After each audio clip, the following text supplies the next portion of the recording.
Back working on the 66 wagon, doing the air shock. I do have the heavy duty spring.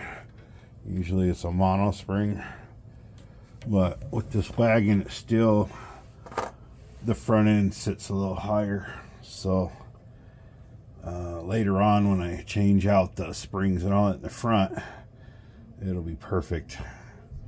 But for now, I'm going to use some air to bring up the back end. It's pretty simple. Just 2 1/2-inch bolts up there, and that plate drops down. You put your shock stud up there, 9/16, and I believe it's 3/4 inch. Simple. It's really easy. With the air shocks, I've ran lots of them, and I've had leaking ones, non-leaking ones, leaking every blue moon-ish ones. So what I've found, which makes mine pretty successful, is eliminating as many of these type connections as possible. So how they work, they have this little micro O-ring, goes on the line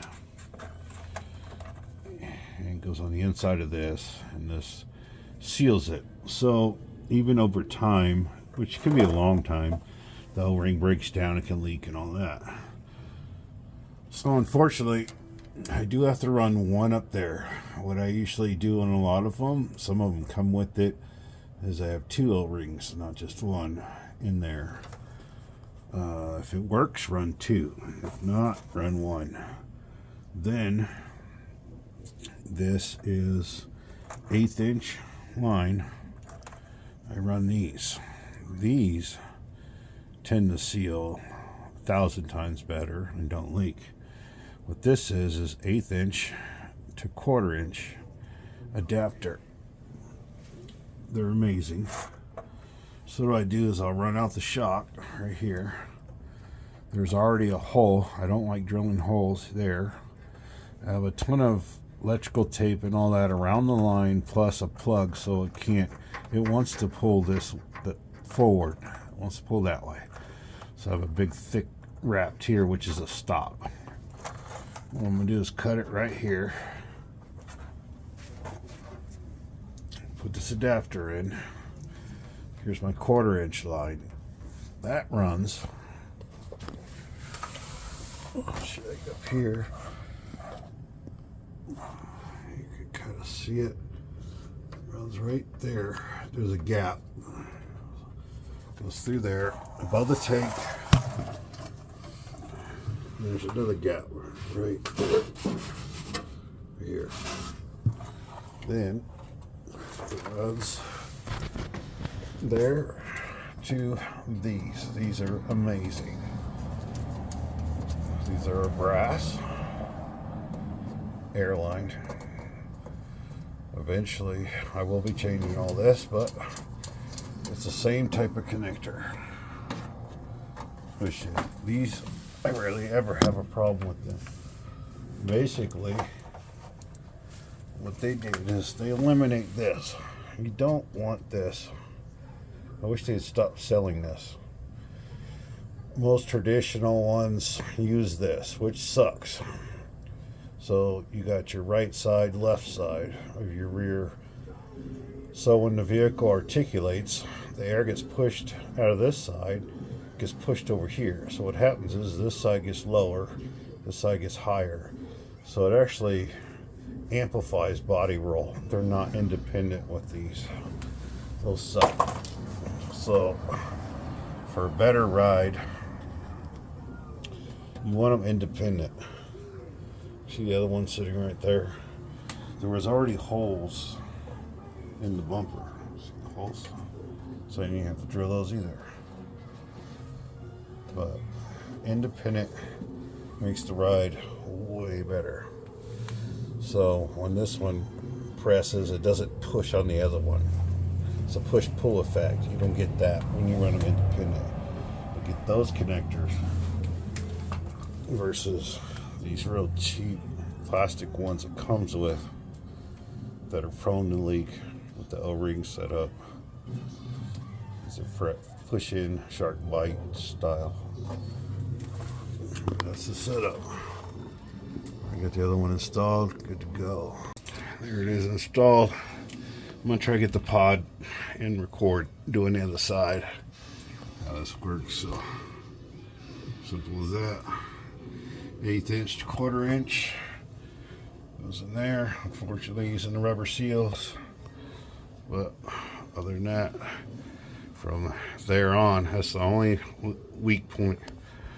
So goes from there to there. So eventually, in the far future, I gotta do the subframe connectors. I'd like to 4-link the rear end, then run air on the rear, and do an air on the front.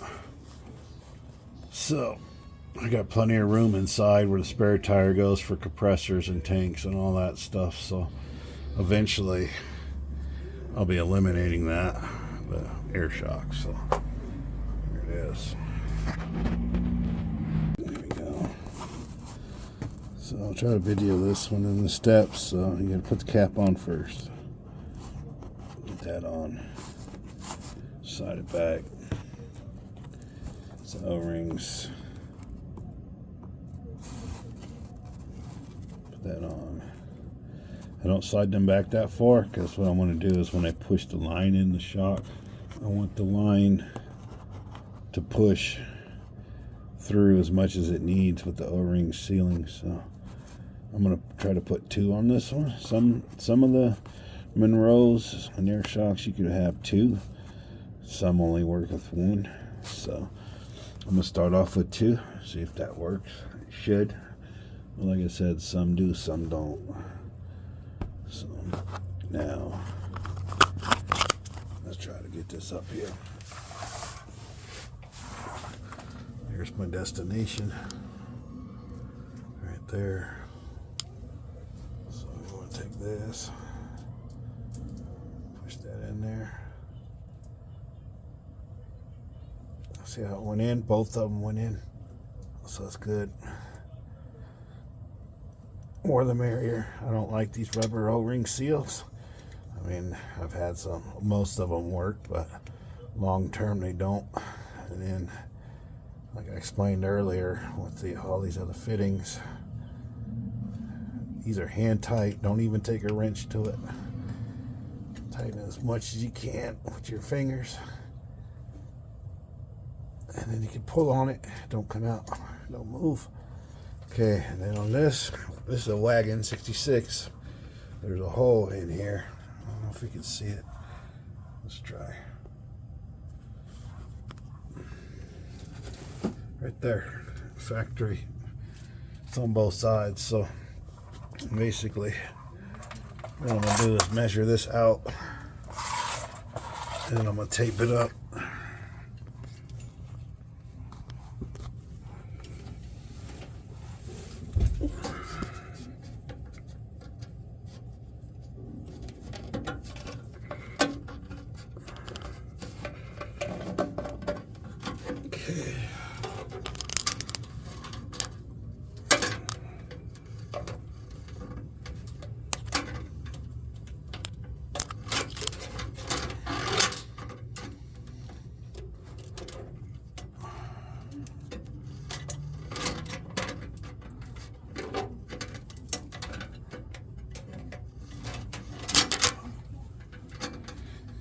Okay, so what I'm going to do is kind of mark a spot with my finger on the line, push back, and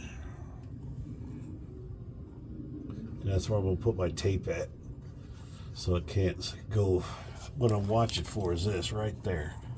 See, you don't want to hit in that, so you want to pull it away. What I'm doing is marking it with my finger, and that's where I got to put the electrical tape so it doesn't move. So I just ran this same way through there. That's it.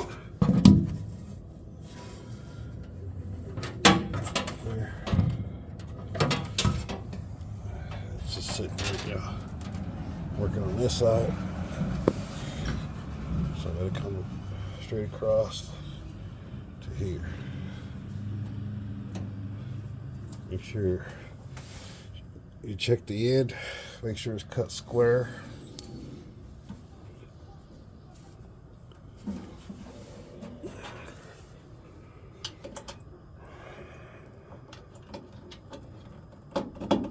There. It's good to go.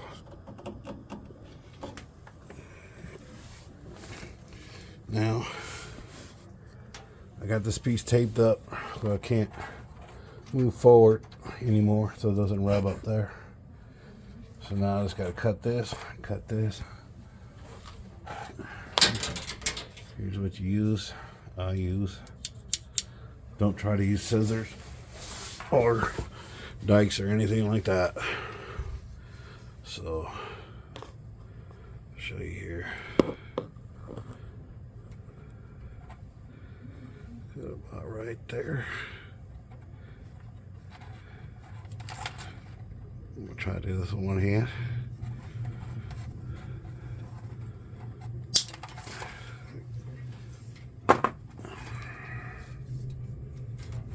Another cut. Nice straight cut. Real easy. And I need two hands to open and pack it. Here's the part number.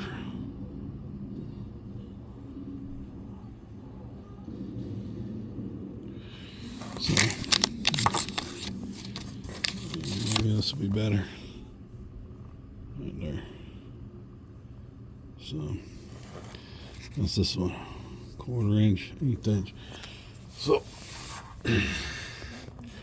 back up to here. Let me see if I can put it on the camera.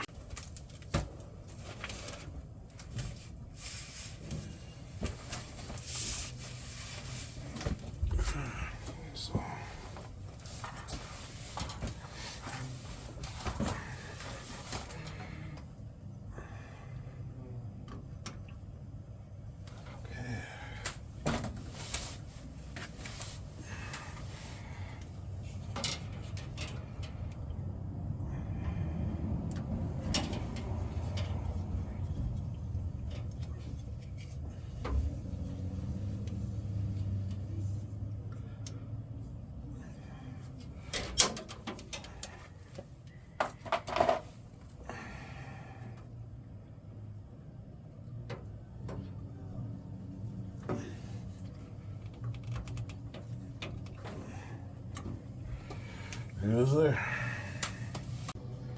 I got it all done. There's the union there. So up there. That one goes down, drops that one, and does that one.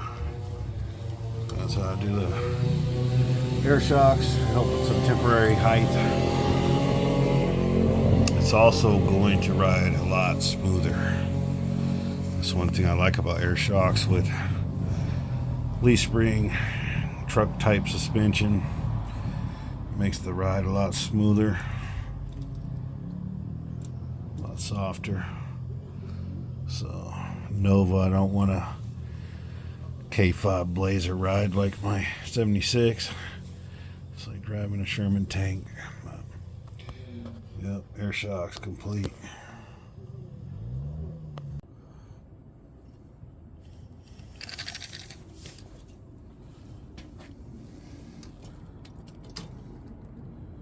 So 24.5 inches.